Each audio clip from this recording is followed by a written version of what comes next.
ሰላም ሰላም ጤና ይስጥልን ውድ የጋት ሚዲያ ቤተሰቦች እንደያላችሁበት ሀገር የሰዓት አቆጣጠር እንደምን አላችሁ? እንደምን ቆያችሁኝ? ኢትዮጵያ ውስጥ ናችሁ ይህን ፕሮግራም ተከታተሉ ቤተሰቦቼ እንደምን አመሻችሁ ማለት ፈልጋለሁ። አጭር መረጃ ሰጣችኋለሁ። ፕሮግራማችሁን ስጨርሱ መልካም ሌሊት ላችኋለሁ።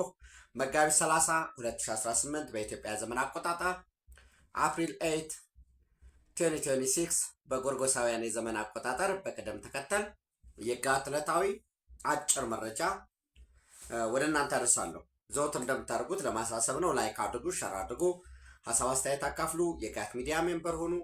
ጋት ሚዲያን በሱፐር ቻት በሱፐር ታንክስ ደግፉ። እየደገፋችሁ ነው። ከምንም በላይ አብራችሁ ስላላችሁ አብራችሁ ስለምትሆኑ እጅግ የከበረ ምስጋና ይድረሳችሁ። በጋት ውሎ ካልተከታተላችሁት ለፓተርን እንዲረዳ ያንን ብትከታተሉ ደስ ይለኛል። በዛሬው ዕለት ለባለፉት አንድ ዓመት መጋቢት 30 ነው የተሾሙት። መጋቢት 30 2017 ዓ.ም ሌፍትናንት ጀነራል ታደሰ ወረደ የትግራይ ጊዜያዊ አስተዳደር ወይ በትግረኛ የትግራይ ጊዜያዊ መምህዳር ትግራይ ግምት የሚሉት ማለት ነው። ብዙ ሲጽፉ የዛ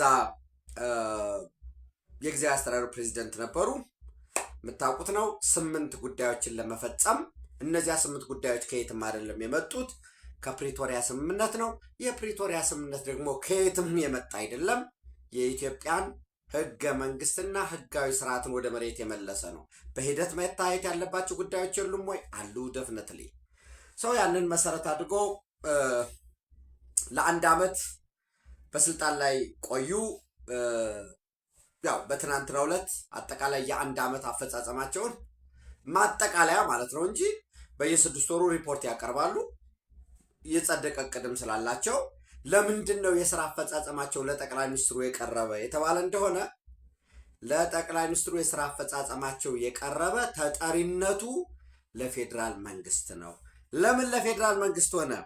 ክልሉ ህገ መንግስታዊ ጥሰት በመፈጸሙ ያ ህገ መንግስታዊ ጥሰት ለምን አድርጎ በኃይል ምርጫ ስላደረገ በኃይል የሀገሪቱን ሰራዊት ጥቃት ፈጽሞ ሌላ ሰራዊት ስላደራጀ በኃይል የመንግስትን ስልጣን ለመውሰድ ስለሞከረ የተመረጠ መንግስትን ለመጣል ስለሞከረ እና ያ በሚሆንበት ጊዜ ምንድን ነው የሚደረገው? እንደምታውቁት የኢፌዴሪ ህገ መንግስት እንዲህ አይነት ጉዳዮች ክልሎች ህገ መንግስቱን በሚጥሱበት ጊዜ የፌዴራል መንግስት ይገባል ይላል አንቀጽ 62። እንዴት ነው ከገባ በኋላስ? አንቀጽ 62(9) ያንን ይላል። ምን ይመስላል? ተጠርነቱ ለማን ይሆናል? እንዴት ይደራጃል? የሚከታተል ቦርድ ወዘተረፈ የሚለውን ደግሞ አዋጅ አለ። አዋጅ ቁጥር 359/1995 በተመሳሳይ አቶ መለስ ዜናዊ ጠቅላይ ሚኒስትር በነበሩበት ዘመን ጋምቤላ ክልል ባጋጠመው የህግ ጥሰት የፌዴራል መንግስቱ ሽግግርን መርቷል። ልክ በዛ አግባብ ዛሬ ለአንድ ዓመት ተራዝሞላቸዋል። ልክ የአንድ ዓመት ዛሬ መራዘሙ ተገልጾ ትናንት ሪፖርት እያቀረቡ በነበረበት ወቅት ህወሓት የእብደት የጡዘት ክላይማክሱ ላይ ደርሶ ከስልጣን ውጭ በነገራችን ላይ ሁልጊዜ የከተማ ምክር ቤቶች ያው ከተማ ኢኩቫለንት ስለሆኑ ነው እንደ ወረዳ ዙሮ የከተማ ምክር ቤቶች እንትኖች አላቸው፣ ማንዴት አላቸው። አንድ የከተማ ምክር ቤት የከተማውን አጠቃላይ በጀት ይቆጣጠራል፣ የመልካም አስተዳደርን ይገመግማል፣ የልማት ስራዎችን እቅድ ይቀርብለታል፣ የልማት ስራዎችን በእቅዱ መሰረት መፈጸማቸውን ይከታተላል። የከተማዋ እድገት ወይም ያ የተወከሉበት ኮንስቲትዌንሲ ያንን በሚጠቅሙ ጉዳዮች ላይ ይወያያል። ይሄ ነው ስራው። የወረዳም ተመሳሳይ ነው። ያው ዞን በኢትዮጵያ ደረጃ በነገራችን ላይ ዞን የሚባል መዋቅር ህገ መንግስታዊ አይደለም፣ የማስተባበር ስራ ነው። ለምንድን ነው ዞን እዛ ላይ የሚባክነው ሪሶርስ ደግሞ እኮ ቀላል አይመስላችሁ። ዞን ላይ ቤቱ አለ፣ ቢሮ አለ፣ የዞን አስተዳደር ተብሎ መኪናው ሪሶርስ ይባክናል። ህገ መንግስታዊ እውቅና ያላቸው ግን ወረዳዎችና ከተማ መስተዳደሮች ናቸው ምክር ቤት ያላቸው። ዞን ምክር ቤት የለውም።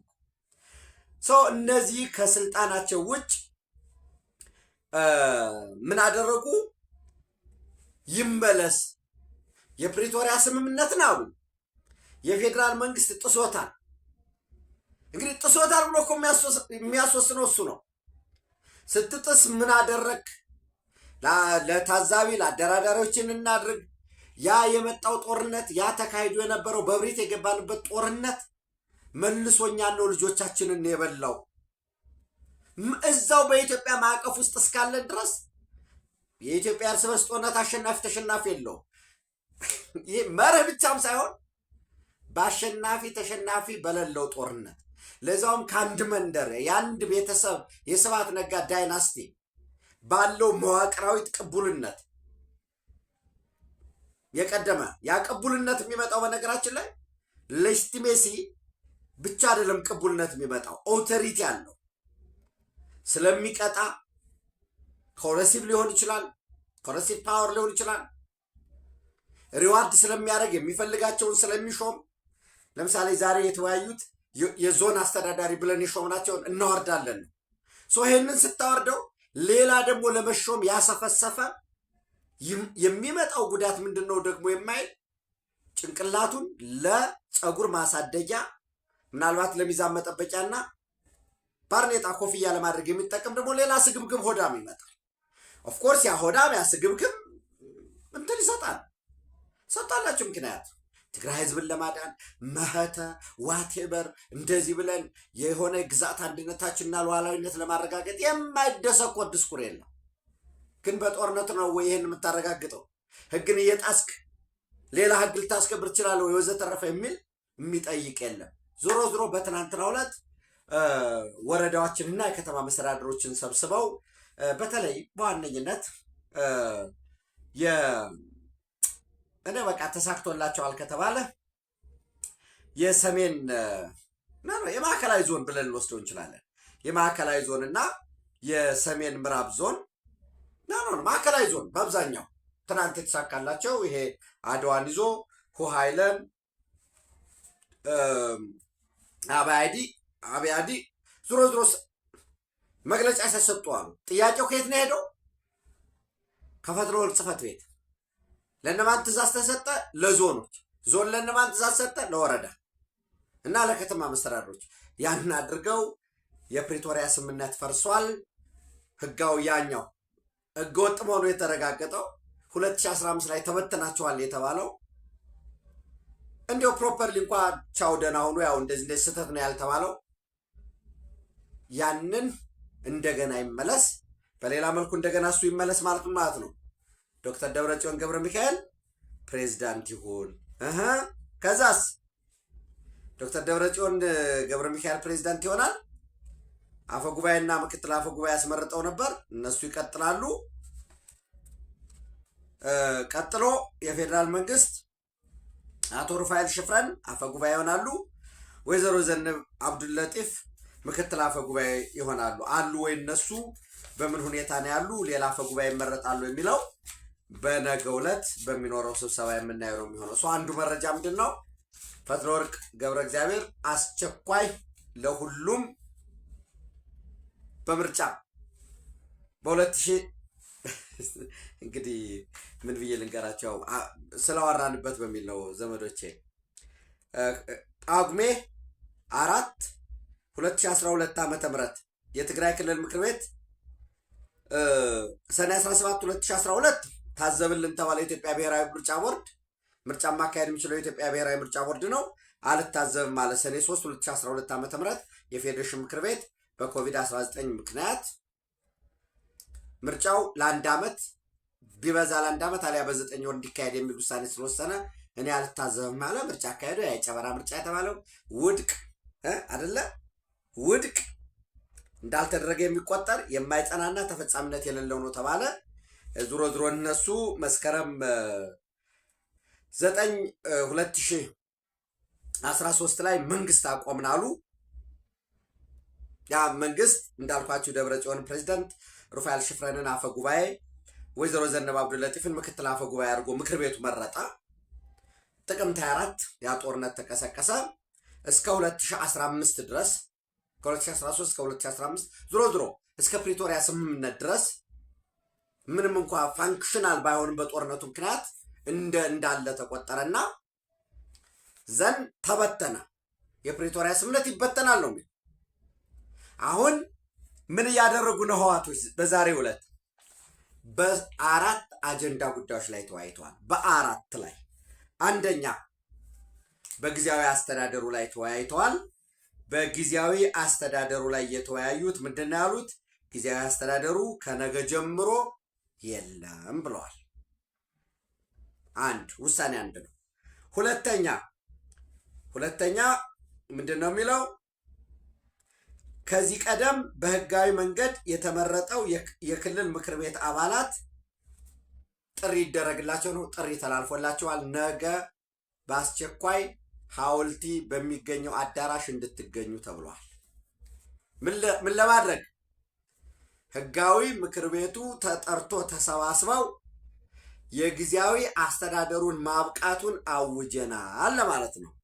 ሶስተኛ የፌዴራል መንግስትን በተመለከተ ግምገማ አድርገዋል። የፌዴራል መንግስት በረራ ሊያቆም ይችላል፣ በጀት ሊከለክል ይችላል፣ ወደ እርምጃ ሊገባ ይችላል። ይህንን የሚያደርግ ከሆነ ምንድን ነው የምናደርግ በሚል ጉዳይ ላይ ተመሳሳይ ውይይት ተወያይተዋል። በዚህ ዙሪያ ላይ የደረሱበትን መግባባት ቱ ቢ ፍራንክ በዚህ ጉዳይ ላይ መረጃ የሰጠኝ ሰው መረጃ አልሰጠኝም። ሌላ አራተኛ የተወያዩት ለሌተናል ጀነራል ታደሰ ወረደ ቅርበት አላቸው ተብለው የሚገመገሙ ወይም የተወሰዱ በተመሳሳይ ከሌተናል ጀነራል ታደሰ ወረደ ቅርበት ብቻም ሳይሆን በቀጣይ የሚሰጣቸውን ተልዕኮ መፈጸም አይችሉም የተባሉ የዞን አስተዳዳሪ በቁጥር 6 የዞን አስተዳዳሪዎች በአዲስ እንዲተኩ የሚተኳቸው ማስቀድሞ ህወሓት በየዞኑ የመህተ ወይንም የዚህ የጦር ግንባር አስተባባሪ ብሎ አቅርቤላቸዋለሁ ከዚህ በፊት። በነገራችን ላይ በዞን ደረጃ መህተ፣ በወረዳ ደረጃ መህተ፣ በከተማ ደረጃ መህተ እና በጣቢያ ከጣቢያ ወርዶ እስከ ብሎክ ድረስ ባለው ይህንን የሚያደራጁት አጠቃላይ በዞን ደረጃ የመህተ ወይንም የጦርነት ግንባር አስተባባሪ የነበሩት ለምሳሌ ዝናቡ ገብረመድህን የደቡብ ትግራይ ዞን አስተዳዳሪ ነው። ያስፎክር የምታውቁት ሽርጥ ለብሶ ጌታቸው ረዳ ምናምን አይጠቅም ሲል የነበረው ማለት ነው። እሱ በተመሳሳይ ከሚተኩት ነው። ከላሌ ሀጋዚ የሚባለው የደቡብ ምስራቅ ትግራይ አስተዳዳሪ፣ ዶክተር ረዳይ በርሃ የመቀሌ ከተማ ከንቲባ የነበረ ታሪካዊ ቦታዎችን ለሽያጭ አወጣ፣ ሰፋፊ ቦታዎችን በጀት አጥሮኛል በሚል ሰበብ ሲሸጥ የነበረ ሰው ነው። እሱም እንዲተካ ተወስኗል ማለት ነው። ዶክተር አብርሃም ሀጎስ፣ ወልደ አብርሃ ገብረ ጻድቅ፣ ግደይ አዛናው የምዕራብ ትግራይ አያስተዳድሩትም፣ ግን ዞን አስተዳዳሪ ያለው እነዚህ በሙሉ እንዲተኩ ነገር ግን መልካም አፈጻጸም አለው በመባል የማዕከላዊ ትግራይ እና ያው ቤተሰብም አካል ስለሆነ ይመስለኛል ሽሻይ ግርማይ የማይቀየር የሚቀጥል ሲሆን አንድ ከዚህ በፊት አመቱን ሙሉ ወደ እናንተ መረጃ ባቀረብኩ ቁጥር እምጠራቸው ሰዎች ነበሩ። ታስታውሳላችሁ። የትግራይ ኮማንድ ፖስት አመራር የሚባለው ወይም ስትራቴጂክ ሊደርሽፕ ዝም ብሎ አላመጡትም። በነገራችን ላይ ህወሓቶች ልክ ሌፍትናንት ጀነራል ታደሰ መጋቢት 30 2017 ተሾመ ዘን አዩት። ወዴት እየሄደ ነው ይሄ ሰው የሚለውን አዩና ሚያዚያ ላይ አዩት። ያው ሪፎርም እንደሚፈልግ ገመገሙ። ግንቦት ላይ አዩት። ሰኔ አዩና ሐምሌ ላይ ልክ አሸንዳ ሲደርስ ከሁሉም በየአካባቢው ከተሰበሰበው ነሐሴ ላይ ምን አደረጉ? ሰበሰቡና አንድ ውሳኔ ወስነናል አሉት። አንድ ነጥቦች ነች። አንደኛ አዲስ ካውንስል ተቋቁሞ የጊዜያዊ አስተዳደሩን መደገፍ እንዳለበት፣ ጊዜያዊ አስተዳደሩ የሚያደርገውን ለውጥ በሙሉ የትግራይ ህዝብ እንደሚደግፍ ወዘተረፈ ዝርዝር አስገቡና ካውንስል እናቋቁማለን የምትላመጡ። ይቺ ካውንስል 9 አባላት ያላት ናት። ከህወሓት 3 ሁልጊዜ የምንጠራቸው ዶክተር ደብረጽዮን ገብረ ሚካኤል የህወሓት ሊቀመንበር ነው። በስትራቴጂክ ሊደርሽፕ ወይም የትግራይ ኮማንድ ፖስት አመራር ሰብሳቢ ያደረጉት ሊቀመንበር ዶክተር አብርሃም ተከስተ የህወሓት አባል። በዚህ ውስጥ በስትራቴጂክ አመራር ውስጥ የኢኮኖሚ የፋይናንስ ጉዳዮችን የሚከታተል አደረጉት። ፈትለ ወርቅ ገብረ እግዚአብሔር የህወሓት ጽሕፈት ቤት ኃላፊ ነች። በዚህ በስትራቴጂክ ሊደርሽፑ የድርጅት ጉዳዮች የምትከታተል አሉ። ከህወሓት 3 ዘንድ ከታጣቂው በኋላ ይሄ ታጣቂ ነው ኮርና ከኮር በላይ የሚለውን ጎትቶ ይዞ መጥቶ አቶ ጌታቸው ረዳን ያወረደው ማለት ነው። ያንን ቲዲኤፍን የሚወክል ጉልበት በሚያስፈልገን ጊዜ ጣልቃ የምንገባበት ብለው ጀነራል ምግበይ ኃይለን ከቲዲኤፍ ወይም ከታጣቂው፣ ጀነራል ዮሐንስ ወልደ ጊዮርጊስ ጆን መዲድ፣ ጀነራል ኃይለ ሥላሴ ግርማይ ወዲ እምበይተ እነዚህም ከታጣቂው አሉ። 3 ስንት መጣ ይሄ? 6 አትሉም? ዘንድ ከጊዜያዊ አስተዳደሩ ዛሬ በተደረገው ስብሰባ ጊዜያዊ አስተዳደሩ የለም። ራሱ አቶ አማኑኤል አሰፋ ከዚህ በፊት ብያቸዋለሁ። ሌተናንት ጀነራል ታደሰን ሌፍትናንት ሊያወርዱ ሲሉ አማኑኤልን ነው ሊያረጉት የነበረ። ምንድን ነው ያልኩኝ? በጋት ሚዲያ ቤተሰቦች የምታውቁት አቶ አማኑኤል አሰፋ እኮ ፕሬዚዳንት ቢሆን የቀናት ጉዳይ ነው። ለቀናት ስልጣን ብሎ እንዴት ስልጣኑን ታሪኩን ያበላሻል ብያችሁ ነበር። ልክ ዛሬ ስብሰባ አልተጠራም። ወል እነሱ በጊዜያዊ አስተዳደር ስለተወከልክ ነው እዚህ ኮማንድ ፖስት ውስጥ ለዛ ነው ብለው ነገ ከነገ በስቲያ ይሄ እንግዲህ ኮማንድ ፖስቱ አብቅቷል ብለው ጊዜያዊ አስተዳደሩ አበቃ ብለው ልክ እንዳበቃ ይሄን ኮማንድ ፖስት ያፈርሱታል። ለምን? ሸምቀቆ ነው ይሄ ኮማንድ ፖስት የነበረው ኢንቪዚብል ሃንድ ነው። ሶ ሌፍትናንት ጀነራል ታደሰ ወረደ የጊዜያዊ አስተዳደሩ ፕሬዚዳንት ነው። እዚህ ውስጥ ግን ምን አደረጉት? እሱን ምክትል ሰብሳቢ። አቶ አማኑኤል አሰፋ የህወሓት ሰው ነው፣ ግን በጊዜያዊ አስተዳደሩ ምክትል ፕሬዚዳንት ስለሆነ አመጡና አሁንም እሱ አባል አደረጉት። ጀነራል ፍስሐ ኪዳኑ የትግራይ ጸጥታ ቢሮ በዛሬው ዕለት እነኚህ 3ቱ ስብሰባ አልተሰበሰቡም። ነገር ግን አንድ ሰው ተክተዋል። በዛሬው ዕለት ማንን ተኩት? ከዚህ በፊት ታስታውሳላችሁ፣ ህወሓትን የማይደግፍ ከህወሓት ፍላጎት ውጭ በተቃራኒ የሆነ የሸዋ የብልጽግና ተለላኪ ነው ያለው ሜጀር ጀነራል ብርሃነ ነጋሽ ወይም ወዲ መድህን በዛሬው ዕለት ስብሰባ ተካቷል። ምን ማለት ነው? ሌተናል ጀነራል ታደሰን ተካ ማለት ነው። ወይንም አሁን እኔ እነዚህ በሙሉ በነገራችን ላይ እነዚህ 9 ሆነው ከዛ ወታደር ጀነራል ፍስሐ ኪዳኑ የትግራይ ጸጥታ ቢሮ ኃላፊ ስለሆነ የጸጥታ ቢሮ ለፔሮልም ለክፍያም በየት በኩል እናድርገው ብለው ቲዲኤፍን እዚህ ውስጥ አስገብተዋታል። ፖሊስ አለ፣ ሚሊሻ አለ። አሁን ፖሊሱ ሚሊሻን ወደ አርሚ 7 ብለው አደራጅተውታል። እሱም ተጠርንፏል። ኤቢሲ ብለው ኤቢሲ ደረጃ ሰጥተዋል። የሚዘምት በቀጣይ የሚዘምትና ለቪአይፒ አጃቢ የሚሆን በሚል ከዚህ በፊት ስላቀረብኩላችሁ ማለት ነው። ጀነራል ኃይለ ሥላሴ ግርማይ ወይም ወዲ እምበይተይ ሚሊተሪ ኮማንድ ላዕላዊ አዛዥ ሰራዊት በሚል የሰራዊት መሪ ነው። ጀነራል ዮሐንስ ወልደ ጊዮርጊስ ወይም ጆን መዲድ ዘመቻ መምሪያ ነው። ጀነራል ምግበይ ኃይለ ስልጠና መምሪያ ነው። ጀነራል ማሾ በየነ የመረጃና ደህንነት ነው። ጀነራል ፍስሐ ኪዳኑ ከላይ የትግራይ ጸጥታ ቢሮ የነበረውን እዚህ ሲመጣ ምን ይሆናል? የጽምዶ መምሪያ ሸኔን፣ ፋኖን፣ የጉምዝን ታጣቂ፣ የአገው ዲሞክራሲያዊ ንቅናቄን፣ አዴንን፣ ሻቢያን በሙሉ የጥፋት ኃይሎችን የሚያቀናጅ የሚያስተባብር በጀት ገንዘብ የሚሰጥ የጽምዶ መምሪያ። ለምን? የትግራይ የጸጥታ ቢሮ ኃላፊ ስለሆነ የተበጀተውን በጀት በተለያየ መንገድ እያደረገ ለነዚህ እንዲበትን ማለት ነው። ዛሬ አዲስ ፊት በዚህ በስትራቴጂክ ሊደርሽፕ ውስጥ ስሙ የሌለን ሰው ሜጀር ጀነራል ብርሃነ ነጋሽ መጣ። ምን ሊሆን ማለት ነው? ሌተናል ጀነራል ታደሰ ወረደ ስለማይቀጥል በሱ ኮታ ሊገባ ይችላል። ዞሮ ዞሮ ግን የትግራይ ጊዜያዊ አስተዳደር ስለማይኖር ማለት ነው። ጀነራል ዮሐንስ ወልደ ጊዮርጊስ፣ ሌተናል ጀነራል ታደሰ ወረደ፣ አቶ አማኑኤል አሰፋና ጀነራል ፍስሐ ኪዳኑ ዛሬ ያልተገኙ ናቸው። አሁን ጀነራል ዮሐንስ ወልደ ጊዮርጊስ ምንድን ነው ብያቸዋለሁ ከዚህ በፊት። ጀነራል ዮሐንስ ወልደ ጊዮርጊስ ማለት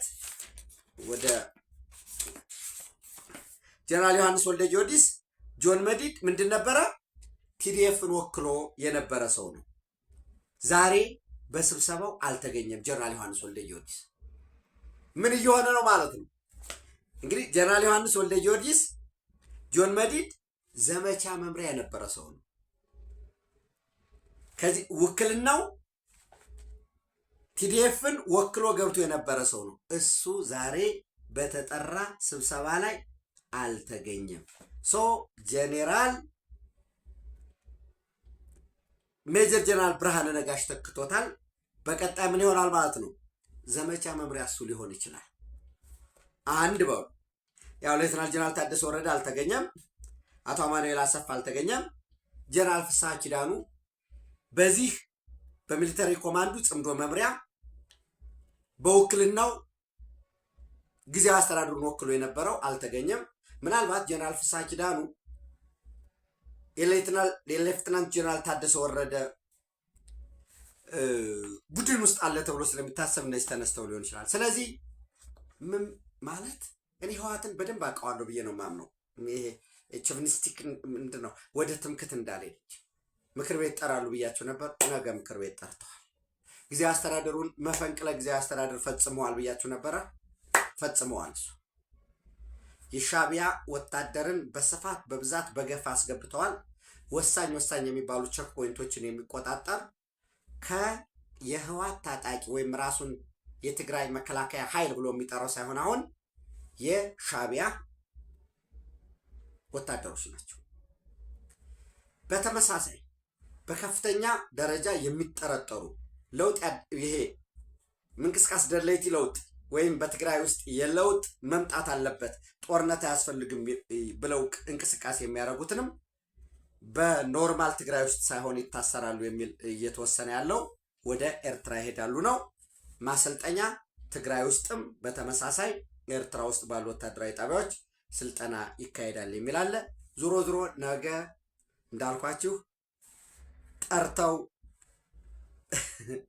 ጣምኔ እኮ አሁን ምን እንደምል አላውቅም። ነገ ያንን ህገወጥ ምክር ቤት ጠርተውት ይሳተፋል ይመጣል ወይስ ምን ይሆናል የሚለውን አብረን የምናየው ይሆናል። ሌላው እንግዲህ በሁለተኛ ደረጃ ያው የመካከለኛው ምስራቅ የሰላም ሁኔታ ነው። ያዝ ለቀቅ እያደረገ ነው። አይ ቲንክ እዚህ ላይ ብዙ አሁን ከመሸ አንድ እንትን ወጥቷል፣ አይታችሁታል። የአሜሪካ ዶናልድ ትራምፕ ያወጣዋል። አንደኛ ምን እንደሚል ላንብብላችሁ። ድሮ ዋይት ሃውስ ነጩ ቤተ መንግስት ወይ አሜሪካ ኢራኒያን ኦሪጂናል ሲዝፋየር ፕላን ወዝ አንአክሴፕተብል ኤንድ ዲስካርድድ። መጀመሪያ 10 ነጥብ ተብሎ የመጡት በሙሉ ተቀባይነት የላቸውም፣ ውድቅ ሆነዋል ይላል። ትራምፕ ዊል ሆልድ ኢራን አካውንቴብል ፎር ኢት ቱ ሪሜን ኦፕን። የሆርሙዝ ሰርጥን እንድትከፍት የሚያረጋግጠው የሚቆጣጠረው ዶናልድ ትራምፕ ነው ይላል። ኢራን ካን ኖ ሎንገር ዲስትሪቢዩት ዌፕንስ ቱ ኢትስ ፕሮክሲስ ኢን ዘ ሪጅን። በቀጠናው የጦር መሳሪያ ማታከፋፍልም፣ የፋይናንስ ድጋፍ ማትሰጥም። በነገራችን ላይ አሁን አንዳንድ ሰዎች እንዴት እንደምታዩት አላቅም። ያው እኛ ሀገር ላይ ትንሽ ነው በሃይማኖት የመቀራረብ ወይ ምናምን ውስብስብ ነገሮች ጉዳዮች አሉ እንጂ አሁን ኢራን ሂዝቦላን ደግፌዋለሁ ማለቱ ሲጠረጠር የኖረው ፕሮክሲ ነው ሲባል ነው ያው የሚታወቅ የገሃዱን ምንድነው ያደባባዩን በጆሮ የሚባል ነገር ካልሆነ በቃ ነው ሊሆን አይችልም። ኢራኒያንስ ኦሪጂናል ሲዝፋየር ፕላን ወዝ አንአክሴፕተብል ኤንድ ዲስካርድድ የሚል ይወጣ አረብ ኒውስን ጨምሮ ይዞት ይወጣል። ከዛ ባለፈ the ceasefire with Iran was coordinated with Israel.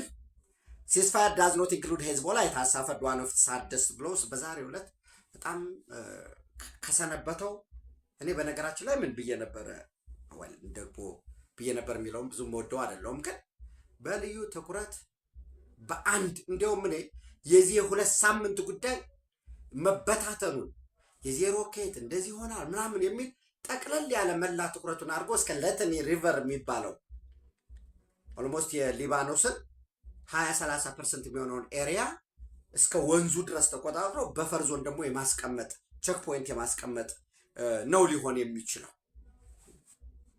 እና አንዳንዶች ሂዝቦላ ይካተት ከዛ የፓለስቲናውያን ምናምን የሲሪያ ዘን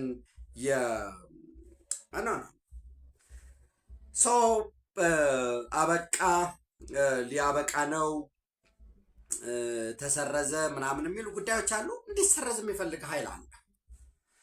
ከዛ ባለፈ ዩራኒየሙን በተመለከተ እንወስደዋለን ምንድን ነው የበለጸገውን ዩራኒየም በሙሉ አይደለ እንድታበለጽግ አይፈቀድም ብያችሁ ነበር። እንደሆነ አሁን ይሄ ኤቢሲ ኦፍ ኢንተርናሽናል ፖለቲክስ ነው በነገራችን ላይ። እና ጦርነቱ የተደረገው ለምንም አይደለም እንዳታበለጽግ ነው አይደለም። ከዛ ዩኤስ ኮሚትመንቱን አግሬሽን አይ ቲንክ ወረራ ላለመፈጸም እኔ የውሎን ፕሮግራም ብታዳምጡልኝ ደስ ይለኛል። ዩኤስ ሚሊታሪ ዊዝድሮ ፍሮም ዘ ሪጅን እንዴት ብሎ ነው ሊወጣ የሚችለው ከቀጠናው? ከባህሬን ከሳውዲ አረቢያ ወዘተረፈ። እዛ እኮ የአሜሪካ ወታደር በዛ በመኖሩ ካምፕ ስላለው ሌላ ኢን ቢሊየን።